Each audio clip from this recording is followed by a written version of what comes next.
And welcome in, newest edition of Caught Stealing here at Fantasy Alarm. I'm your host, Colby Conway, at Colby R. Conway. And with me here this week, and actually every week moving forward, Joe Galina, at Joe Galina, Gallina, over on X. Howard is going to be, I guess, transitioning over to the focus on fantasy football. So he's entrusted Joe and I to handle the fantasy baseball reign. So Joe, glad to have you here in the seat here, and you come at a fun time with the trade deadline right around the corner.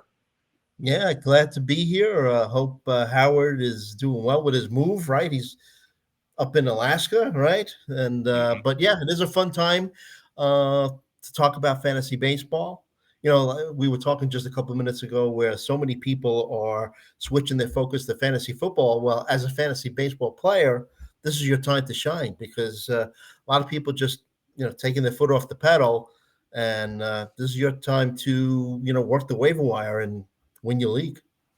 Yeah, everyone's focused on all the clips from training camp right now of what wide receiver 6 should they be scooping up for their dynasty team, and they're totally forgetting about guys like Luke Keyshaw, who's coming off IL here shortly, are getting activated. Ramon, Loriano, Romy, Gonzalez, some guys that we'll talk about a little bit later on. Everybody loves that wide receiver 6. That's not going to do much for them in their shallower home leagues. But man, they'll quickly forget these actual MLB players that are actually playing and producing at a high level, and they could be for their fantasy baseball teams as well. I will say it now, and I will say it again probably every episode for the next couple of weeks.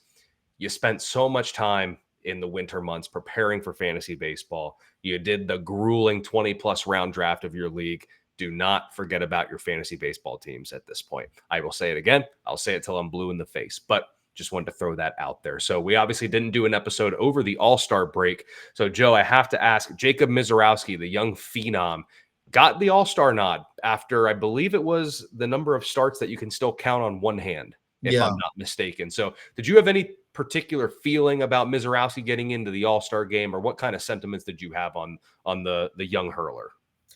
I mean, he's an exciting pitcher, exciting young star, future star of the game. But I could understand that. I think that it was the Phillies that had the biggest complaint, right? And when you see Christopher Sanchez and what he's done so far this season, what he did in his last start, just to punctuate it, right? The fact that he wasn't in the game and Jacob was. I mean, I could understand the point. But I also understand the other side where you want to see the brightest young talent in the game, but there's no reason why Sanchez should have been left out. And Misarowski in. It's not like the Brewers didn't have anybody on the roster, on the All-Star roster either, right? They had Trevor McGill, and Freddie Peralta, who wasn't pitching. But so I can understand the controversy. Sure, and it's one of those things too, where like, yes, if you're going to be a numbers purist and look to the numbers, a couple of those Phillies southpaws deserve the nod, but baseball is at a point in time where eyeballs on the event might be more important than the numbers on the paper of the player who's actually there. And listen, as a baseball purist, I love watching guys like Ranger Suarez and Christopher Sanchez pitch. Sure. I understand I don't even want to generalize it to a casual, but to other people, I understand the fun of the young, lanky, guy that looks 7'3" that throws 102 miles an hour. Like, I understand the excitement. So like you kind of get into that position of like, with that point with baseball, like they already gave Clayton Kershaw a legacy or a legend all-star, whatever the hell that was. Right. Why not go for eyeballs with Misarowski? So like, I get it from the, I guess if you want to say the business side of things for MLB. Right. The marketing. Yeah. Exactly. Right. I get that. Would love to see those Phillies left-handers. If I'm not mistaken, wasn't it Christopher Sanchez that it came out with double-digit strikeouts in his first start after the break? Didn't he have 12 Ks? Oh, yeah. I think he pitched a complete game shutout, if I'm not mistaken, right? It was just something really – he did something really awesome. And like I said, he punctuated why he should have been in the game. So, but, I mean, overall, real quick about that whole All-Star couple of days, I thought it was a lot of fun, though. I don't know. I think it showed the game off pretty well. I don't know about you, but you say you're a purist, and in a way I am as well. But I'm kind of into the ABS system. I mean, we're already challenging, calls. Why not add the ABS? I mean, I don't want to see robo umpires. No way. But I think, we saw it even in the game that a couple of the challenges on strikes and balls were overturned. So it was fun. And I thought just it was a kind of fun couple of days watching baseball. I like the ability to challenge balls and strikes. I will stand to the fact, I know many people are going to like this, I hate the pitch clock. I can't stand it as a former player. I love the throwing over multiple times, taking longer pauses on the mound. Like I don't love the pitch clock. I understand it, but I don't love it. In the All-Star game, loved the swing off at the end. I thought that was a really good a good idea. I did not like the I don't even know what the 10,000th decimal point of the distance of the home runs. Like, right. Yeah. We're already there for multiple hours. Let them swing some more. Right. Nobody wants to see that the guy edged out the other guy when you get to the 1/1,000,000th decimal point. Right. Like, give him 3 more swings. Honestly, at that point, a couple weeks ago with Howard, I talked about, I don't even remember what we were talking about, but I basically said, if you were already buying $1,000 suit, a $200 tie isn't all that crazy. Right. That's a good word. What's 15 minutes on a 3-hour event? Mm-hmm. You know what I'm saying? Let them swing some more. Come on. Yeah, no, I agree. No, you have a great point there. But overall, it was a lot of fun. That it kind of made sense that Cal Raleigh won it overall, and having his dad pitch to him and his brother catching, that was pretty cool too. And even just the night before, how about the kid who robbed the Caminero of his home run?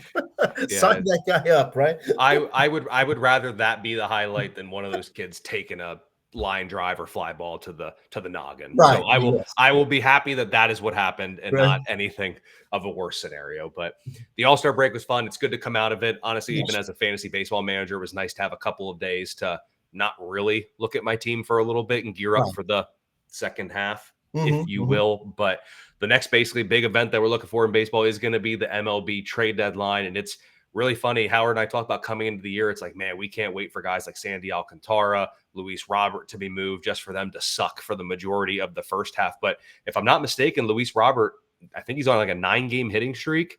The strikeout rate is down. The walk rate is up. It's just a matter of when Chicago trades him, not an if, right? So for fantasy managers, if you drafted Luis Robert, there was probably a little party in the back of the head that was like, I'm playing for when he gets traded, and hopefully it's to a good offense. So let me ask you this. It sounded like you agree that Robert's going to get traded again. It's going to be a matter of when, not if. What are you, is there a dream landing spot you're hoping for, or just like a better offensive situation? What do you make of a Robert deal at the deadline? Yeah, I mean, I just want to see him play in a competitive environment again. It's just playing for the White Sox is really tough, obviously, these past couple of seasons. And, Robert has so much talent, and he's been robbed because of his injury situation. But like you said, past 11 games, batting .350 with a .982 OPS, finally coming into his own. Like I remember earlier in the season when he was asked about, being traded, he says, well, look at the way I'm playing. I don't see why anyone would want to trade for me. The one thing I did notice, and he's always has been a little worse when hitting against right-handed pitching, but this year it's even worse, 179 against righties. But I think that once he gets out of that losing environment in Chicago, and I don't really care specifically where he goes, just get him into a competitive environment and let him shine.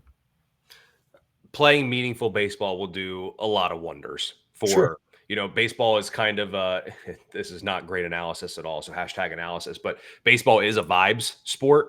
And if vibes are down, it's hard to be in that. He's been in a losing environment all this time. When it comes to Robert, obviously we've seen that he can be a multi-category producer. Last year, 14-23 across 100 games. Back in 2023, 38-20. And even this year, basically pacing has a chance at like 2040 season, despite hitting closer to the Mendoza line than years past. Regardless of where he goes, what has to happen, the strikeout rate has got to come down. It's very hard for him to be closer to 30% than the low to mid 20s and be uber productive. But I think meaningful baseball will do wonders for him. It's something that he hasn't had in a long time, if at all, throughout his career. But he can be a multi-category producer. I just don't think the days of him hitting for a good average are here anymore. He's going to be a below average hitter in terms of batting average. But the speed is legit, and we love that for fantasy. Absolutely. Yeah. He could really make a difference at the top of a lineup of a contender, especially for the last month and a half or 2 months of the season. So looking forward to it. And then you have a team like Boston who, of course, Murphy's Law says trade away one of your best hitters and your offense gets better. They've gotten better since trading Rafael Devers, and now a lot of teams are sniffing around the Jaren Duran market. It seems like San Diego is probably the one that's the most interested in the lefty from the Boston outfield. Do you think Boston moves Jaren Duran at the deadline? I think it's going to have to be a really good offer because Red Sox fans are already ticked off, I think, at the team for over the years who they've traded. I mean, obviously Betts and Bogarts they let go and whatnot. So I could see them moving him, but it would have to be for something good. I mean, it seems like they really like the outfield of Wilyer Abreu, Roman Anthony, and Ceddanne Rafaela, who's been coming on as of late. And they do need some starting pitching. So with Dylan Cease being on the block, Padres would make a good trade partner. Oh, are you thinking maybe a Cease for Duran straight up? Could be. I wouldn't hate that. I mean, Durant's got multiple years. I believe he goes into arbitration after the conclusion of 2026. So he goes into arbitration. So they're still probably a couple of ways from a deal. And he's shown multiple years of being a pretty good high average guy, a little bit of speed in there. He's loves to hit triples, right? Yeah, we'll say I'll be generous and say average defensively. Yeah, okay. I'll be generous with average. And obviously you'd have to say, though, if we're going to talk from a fantasy perspective, it would be a ballpark downgrade for Duran to go to San Diego. Mm-hmm. But maybe that helps batting average a little bit. You take a little bit of power away, maybe get him into something like that could be a little bit more interesting. In Pittsburgh, as a Pirates fan, I love O'Neal Cruz. Teams are kind of talking about it. If I'm not so mistaken, it was a couple of weeks ago that they had said that the two untouchable players were Cruz and Skeens. Mm-hmm. I wonder if Pittsburgh's softening their stance a little bit on the former there with O'Neal Cruz, because there was that little stretch of time where he wasn't playing very hard. The team was getting a little frustrated with him. He's striking out a bunch. The batting average isn't ideal, but he's a super toolsy dude, and there's a lot to like there. So I'm a Pirates fan, so I'm interested in your answer on this one. Does Pittsburgh move O'Neal Cruz? I could see them doing it. Just, it's frustrating watching him play as a baseball fan because it was a few weeks ago, there was a play in the outfield where ball, I think, just got behind them and he didn't even, run after it and the strikeouts have been an issue and they really haven't come down significantly enough. So, I mean, and they've obviously came up as a shortstop. Now he's an outfielder, not a very good one. I mean, the one thing he has really going for him is that he hits the ball so darn hard, and he's got the speed and whatnot. But you might want to move him before, before his value kind of gets it even lower in terms of, he's got the raw talent, but just doesn't seem to play hard. I don't know. I mean, you watch him every day as a Pirates fan, so it must be frustrating for you too, no? It's kind of one of those things where I've come to learn with O'Neal Cruz that you can't be too high with the highs and you can't be too low with the lows. Right. That's pretty much what ends up happening. But ultimately what you're seeing here with Cruz is that the strikeout rate's going in the wrong direction. The batting average is generally going in the wrong direction. He makes a ton of hard contact when he does make contact, which is awesome. Obviously he's already at a career high stolen bases and he's going to make a legitimate shot or a legitimate push for 50 this season if all goes well. So like you got that, that's good for Pittsburgh because they basically have to get runs however they can. So they manufacture them with Cruz. I don't believe that Cruz will get traded this deadline. I'm not going to say that for next one. I've also been saying too long, though. Like I said, if he continues playing the way he's been playing, his value is going to plateau or plummet. And 100%. Like, think about this. Like, if we look at O'Neal Cruz right across the board at his slash line at 219, 319, 419. Okay. The 16 homers and 33 stolen bases are solid. Sure. Just take a quarter even off of that. Take 4 homers and 12 stolen bases. 12 homers and 21 stolen bases with a 219, 319, 419 isn't going to generate as much buzz. Like, he's super toolsy, but I said baseball is a vibe sport. It's also kind of like what's up in here and stuff. And like a team has to be confident that they can get the best mental side of O'Neal Cruz. And maybe that is, maybe it's like the whole Luis Robert thing. Maybe it is meaningful baseball for O'Neal Cruz. He's a totally different player. Right. It could be. We just haven't seen it because Pittsburgh hasn't been good in a couple of years. So I don't think they trade him this deadline. I've also been saying since what feels like 2021 that the Pirates will trade David Bednar at the deadline, and that hasn't happened in any of the past 3 deadlines. I'm saying it again. Go back and clip it from every episode from the past couple of years. This is the deadline that Pittsburgh trades David Bednar. I wouldn't doubt it. Yeah, right. I wouldn't doubt it. I think you're right. And if it's not him, it might be Santana, right? But I think if I was the Pirates, I think I'd get rid of Bednar before I get rid of Santana. You have him pitching well. He's been so up and down the past couple of years, and he's such a good. He's talk about vibes. I think he's like a really good clubhouse guy. Whenever I read an article about him, I like him.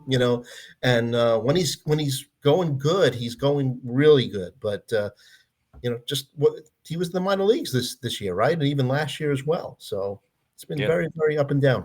Struggled, got demoted, has come back, and has been pretty darn good. So I think they will move David Bednar. The hot corner is also getting some intrigue here at the deadline with Ryan McMahon for the Rockies and a Eugenio Suarez of the Arizona Diamondbacks. So talking about these two, obviously for McMahon, if he were to get traded and leave Colorado, it's almost certainly going to be a ballpark downgrade in terms of his home park.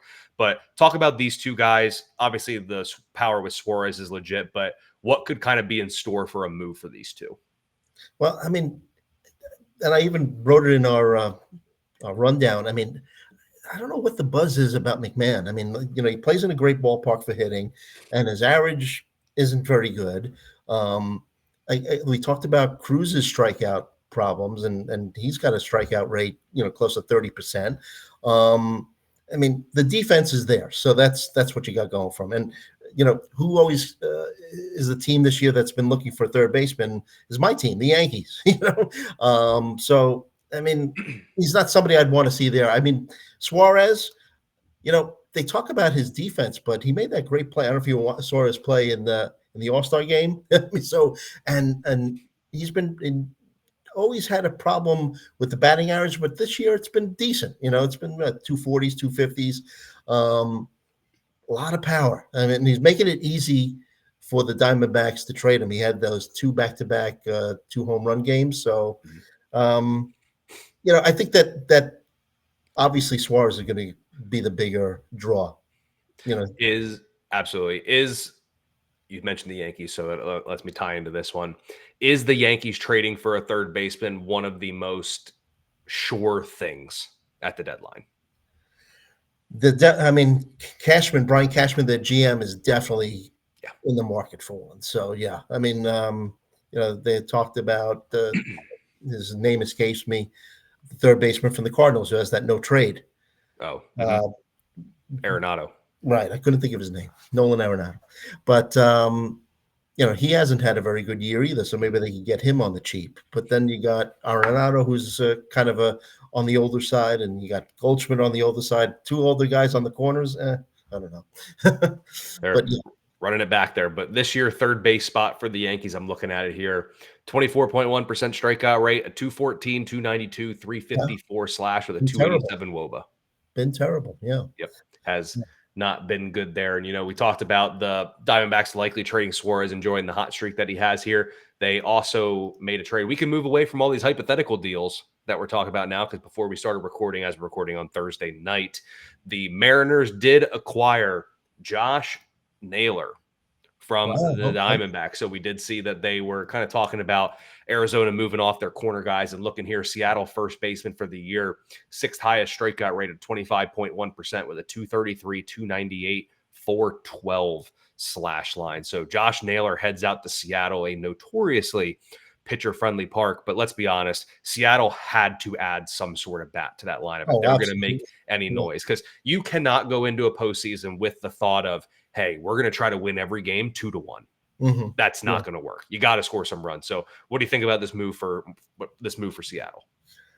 I like it. I'm surprised, and I saw that Naylor was one of the players that the Diamondbacks were dangling out there. I'm surprised that they got rid of him so quickly. Right, he's only there a couple of months, but he has some playoff experience as well, which that's an intangible. Not really for fantasy, but I don't like him because I'm a Yankee fan, and he gave us the rock the baby when he hit the home run against us. But I think it's a good move for Seattle, and they had been linked to Suarez too. So I think it's definitely an upgrade. Yep, and we'll have to see what happens here. I think I would love to see the Yankees get a Eugenio Suarez. Mm-hmm. I think it would be awesome. I also have been banging the drum for the Yankees to get somebody who gets on base at a half decent clip. So that way you're not playing for home run or bust, but that would definitely be one. So we're going to continue to kind of monitor the MLB trade deadline. We'll talk about that in coming episodes. We'll probably even do a breakdown of the deadline with all the moves that happen. And honestly, maybe even talk about some of the moves that didn't happen. Right. That always seems to happen as well. But before we talk about waivers here, let's touch on a little news around Major League Baseball here. So one of the first ones, another year, or I should say another season, another year of the Astros medical staff giving us what seems some faulty information. There was a question in our Discord that came a while back. If you're not a member of the family, make sure you sign up and get access to the Discord. You get access to all of us and you can ask us questions directly. And someone had said, I have an offer on the table. Someone's giving me Kyle Schwarber for Yordan Alvarez. And I said, I don't know if we're going to see Yordan Alvarez, if I'm being honest. I don't trust Houston's medical staff anymore. Kyle Tucker, remember, it was just a shin contusion. Right. That was 3 months. Mm-hmm. We haven't seen Alvarez in months, and it continuously was, it's a bruise to a slight fracture to, he's back swinging. Oh, now he's got to get reevaluated. Oh, there's another fracture. It's like, I can't trust that medical staff. This hand issue is going to linger, and we've seen it happen before. When players have hand issues, even when they come back, they tend to have a little bit of power sapped. They're a little limited. It takes a little bit of time to come back. So what are your thoughts here on Yordan Alvarez? Can we trust him for fantasy the rest of the way? And if you own Alvarez, are you kind of stuck with him at this point? Yeah, you're definitely stuck with him. I mean, you're not going to drop him, and I agree with you. I mean, the Astros, you just can't trust them when it comes to stories about their injured players. They were hearing that he's close, he's getting better, but I mean, they really do need him because Isaac Paredes just went on the IL. And when it comes to him, they're actually being honest. At least what I'm hearing, it's a significant hamstring strain, which he's going to be out for several weeks. So missing that bat, I mean, they're trying to ease. They don't want to rush Alvarez is what I'm hearing, but you really cannot trust the Astros at this point when it comes to injury news.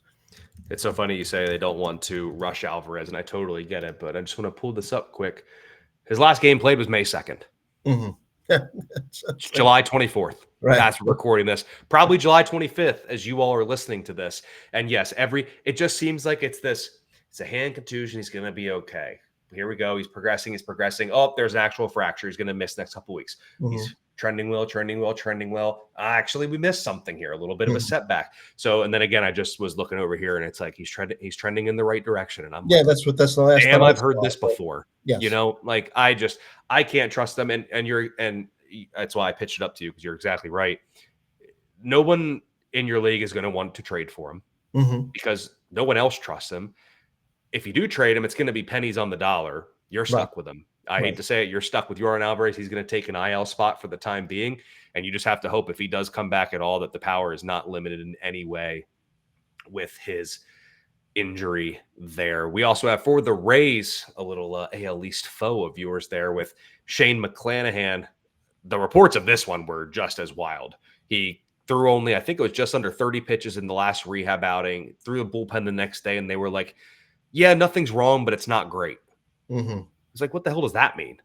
Nothing's wrong, but not great. Okay. And now I'm looking at here. It looks like they're actually per Ryan Bass, a Rays baseball TV reporter at Rye_Bass over on X, saying the Rays are pulling back Ace Shane McClanahan for a few days with a sore bicep. So he'll miss his scheduled Thursday start, which is the one that he would have had today. Kevin Cash said it has nothing to do with the triceps nerve issue from spring, and it's a result of some fatigue building back up. So now it's now something different for McClanahan. semi-related, but something a little bit different. So I don't want to make this all doom and gloom, but should fantasy managers prepare to be without McClanahan the rest of the way too, or at least a good chunk of it? You got to prepare for the worst, but I'm happy that it's not the tricep. I'm happy that it's not a forearm. I'm happy that it's not an elbow. Hoping that, it truly is simply a bicep strain and whatnot. But I always feel you have to prepare for the worst when it comes to pitchers these days. All right. I mean, yeah. And with the Rays too, what is their incentive he didn't pitch at all in 2024. mm-hmm. He had like an inning or two in spring training, and then this popped up and only made it a rehab or two start in. Since the end of the 2022 season, he's got 115 innings under his belt. Looking at where the Rays are now, is there really an incentive to push McClanahan? Right. Yeah, I agree. I mean, no reason to. Although Taj Bradley, they sent him down so they could obviously use all the arms that they can get. Yeah, I mean, it's so funny that they'll just pump arms out of nowhere that dominate, and then you just see like notable guys are like they're just sending Taj Bradley to AAA, and it's like I get it, but I mean, good Lord, it's a luxury to be able to send him to AAA. Sure, and they just keep on winning too. I mean, they keep on contending. So. Oh, they continue to do it. But we talked about Houston, and they're without Isaac Paredes, they're without Yordan Alvarez. Cam Smith has come around, which has been really good. Then they promote Bryce Matthews up. He had the 2-home run game the other night, followed up with another home run. So he's still only hitting 167 on the year, but small sample size, despite the strikeout rate being putrid. Mm-hmm. I'll say it as that. The slug is solid. Some of the numbers under the hood look really good. Like the average exit velocity is solid. This kid looks legit. And the nice thing too is he's going to have second base eligibility, which has easily been the biggest disaster of a position in fantasy baseball this season. Cool. So talk to me about Bryce Matthews. What can we expect moving forward from him? I mean, good ballpark to hit, going to be playing. It seems like he's going to be playing every day. So that's, but there's a guy that always says a rookie's a rookie's a rookie. So there's going to be ups and downs. I don't think it's going to be a straight line up, but I mean, he's somebody I would take a chance on, especially like you said, with the multi-position eligibility. It's interesting too.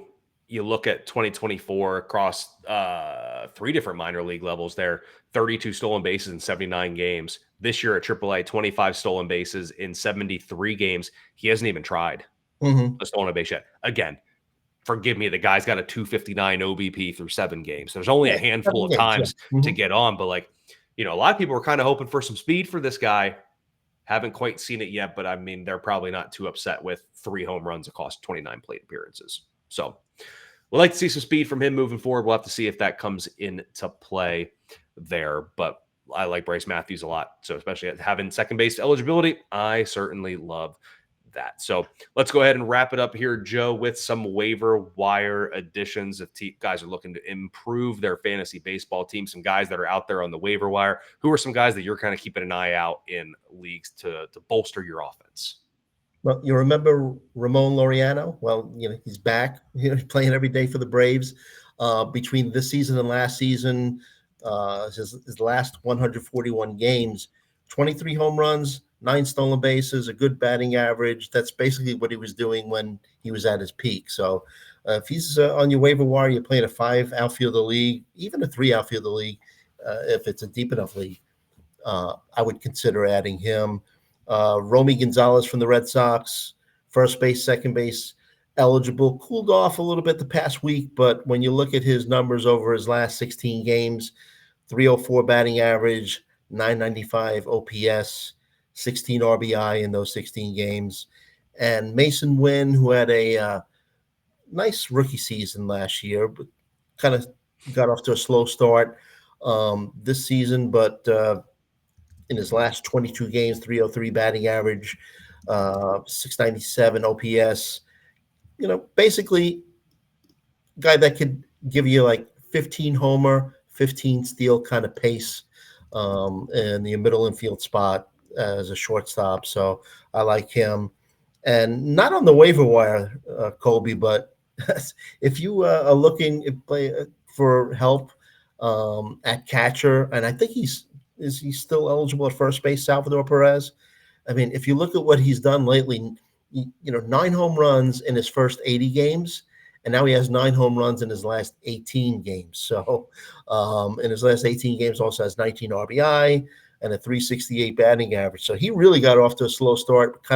I thought maybe he was, tailing off. Maybe had as a old catcher, seen the end of the road. But looks like he's back. Cut Salvador Perez's age in about half, and you'll get my waiver wire guy that I'm looking at. Luke Keyshaw is going to get promoted soon enough. He's was working in his rehab assignment. Numbers have been pretty solid for the most part. And don't forget, he only played a handful of games before he got hurt at the MLB level, but he almost had more stolen bases than hits. And he still had a 368 average with an OPS north of 1,000. So I'm looking at Luke Keyshaw as a guy that I think you could pick up. And again, it's something that if you have to drop a player of value, maybe I'm not doing that. But if you have maybe a roster spot that you can churn with somebody that you want a little bit more upside, take a look at any of the guys that Joe mentioned or Luke Keyshaw. And if you need some pitching help, Joe, you got an arm here that you're keeping an eye on. Yeah, well, I like Brandon Walter from the Astros. If you look at what he's done in his 9 starts, 52 Ks and 53.2 innings, but only 4 walks. So has a great whip. Got a couple other guys too. Noah Cameron for the Royals. Strikeouts are a little low, but good ERA 2.61, good whip 1.013. Trevor Rogers, 7 starts for the Orioles. He's got a 1.74 ERA, really good whip 0.871. And, I'm sure he's been talked about a lot. Adrian Hauser, right, from the White Sox. He's probably going to get traded, right? And but pitching well, 5 wins for the White Sox with a 1.89 ERA. So if you're looking for a spot start, somebody you can pick up. And I'll go to another guy who could get traded as well. Throwback time. Charlie Morton's back. Oh yeah, definitely. I know the first start out of the break was a little uninspiring with the 7 earned runs on 8 hits against the Rays at Steinbrenner Field, but those 5 starts prior to that, a 31-7 strikeout to walk ratio with a 2.30 ERA across 27 in the 3rd innings. Charlie Morton's back. Listen, he was one of my favorite pitchers to go against in DFS for most of the season. Lately, he's been one of my favorite pitchers to use in DFS. Because he's been so darn good. So we're just covering all the age ranges here, from the young guys like Keyshaw to middle tier guys to the old heads like Salvador Perez and Charlie Morton. We'll cover all the age ranges, and they can help your fantasy baseball. Colby, you're not picking up Rich Hill? Stop. No, only if he can get released by the Royals, get picked up by another team, start for a new team, and set the record for the start that makes the MLB record. I will pick Rich Hill up, because at that point it's destiny. There you go. It'll be like a perfect game for the record. That'll and he'll never do anything from there. So that'll be it. But that'll put a bow on this episode here of Caught Stealing. So Joe, let everyone know they can find you on the socials and any work you have coming up here. You can find me on the X or Twitter at Joe Galina, at JoeGallina. I write the closer report for Fantasy Alarm. A lot of closers could be moving, some big names. So keep an eye out for that. And I update the closer grid as well. So something to keep an eye on. Absolutely. You can find me over on X at Colby R. Conway and at Fantasy Alarm doing the you'll see me on the probable pitcher grid some days, as well as the injury report on Mondays and the injury update on Fridays. So make sure you check that out and head over to fantasyalarm.com today. We got you covered on the fantasy baseball side, but if you are ramping up your fantasy football research, there is plenty of content there from Howard Bender, John Impemba, Andrew Cooper, and everybody else that we got over there doing that content. So head over to fantasyalarm.com today and check it all out. Give Joe a follow over on X at Joe Galina. Give me a follow at Colby R. Conway, and we will see you next week with a new edition of Caught Stealing.